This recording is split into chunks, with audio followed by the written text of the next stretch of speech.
Ayan mga ka-riders, good evening po sa atin lahat mga ka-riders, careers. Ayan po tayo ngayon sa kusina at tayo ay ayan yung ating nilulutong latik. Kasi kagabi namin yan binili isang kilong bulyos.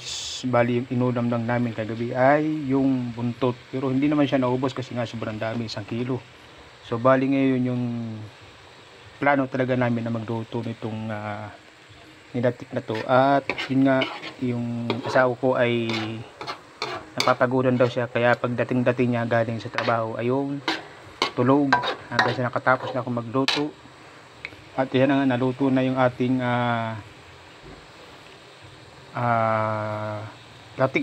nilatik na bulyos. Ayan mga ka-riders, mga ka-reels. Ayan, tapos ayan, at inumpisahan ko na rin kumain para mas maganda yung ako yung makakauna dun sa aking recipe. Ayan mga ka-riders, sige po, tayo kumain na. At yung mga kasamahan ko pa rito ay ang dami pa mga paikot-ikot. Ay tayo ay maghapong namasada, di naman tayo mahilig magparami merienda dyan sa sentro, kaya yun, tayo ay agad-agad na nagpakuha ng malunggay do sa aking anak, at ako naman ay ginangan ko na itong bulyos. So binabad ko muna sa tubig at gawa ng matigas, frozen yung niya. Bali mga ka-riders, yung ginamit ko dyan ay mga yung mga ulo, kalahati lang nung kasi yun ba yung buntot, yun yung inulam namin kagabi. Pinirito nung aking anak. So ito yung ngayon yung ulo, kalahati, siya yung yan ako ngayon nilatik para mabago-bago naman. At siyempre meron naman tayo dyan isang puno ng nyog.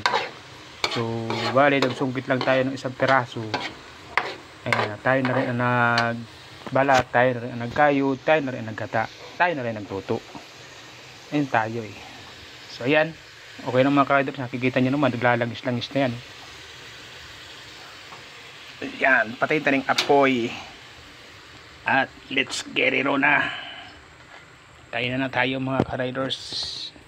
Yung mga kasamahan ko dito ay andayan pang mga paligoy-ligoy pa. So tayo ngayon ay gutom na, tayo ay maghapon na masada. Hindi tayo nagmimerienda dyan sa kalsada. Yun, tayo ay inabot na rin ng gutom sa pagod at yan, sa pagluluto. Kaya tara. Ayan. So kung makikita nyo mga ka-riders, ako lang talaga nandito. Sheesh, medyo magulo yung aking kusina. Okay lang yan. Ayan ako lang ang nagkakain. Sila nandun pa sa loob, naka-cellphone siguro ng mga nabubusugan pa. Kaya tayo na muna ang kumain. Ayan tayo mga ka-riders, good evening po sa inyo lahat dyan mga ka-riders, mga ka-rails.